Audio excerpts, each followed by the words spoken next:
علیکم، آپ دیکھ رہے ہیں کے نیوز ایچ ڈی. میں ہوں حارث علی شاہ گیلانی. چلتے ہیں آج کی اہم خبروں کی طرف.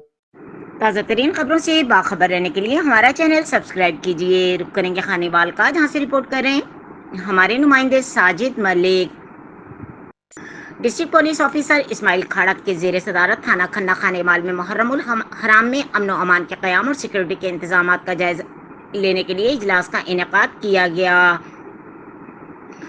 اجلاس میں ایس ڈی پی او صدر circle Nasir Ali Saqib, S H O تھانہ کھنہ Khanewal Babar Shahzad, S H O تھانہ city Khanewal Mehar Akhlaq Ahmad, P S O Rana Athar Iqbal سمیت ممبران امن کمیٹی، انجمن تاجران، منتظمین مجالس و جلوس اور لائسنسدان نے شرکت کی. اس موقع پر ڈی پی او نے فردن اور منتظمین مجالس و جلوس سے سیکورٹی انتظامات سمیت دیگر مسائل کے بارے میں دریافت کیا.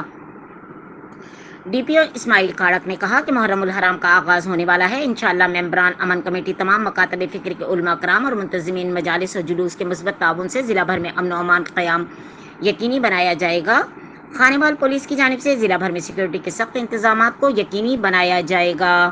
پنجاب حکومت کی ہدایت پر محرم الحرام میں لا اینڈ آرڈر، قانون کی بالادستی کو ہر صورت یقینی بناتے ہوئے ضابطۂ اخلاق کی خلاف ورزی کرنے والوں کے خلاف سختی سے نمٹا جائے گا. ڈی پی او نے کہا کہ کوئی قانون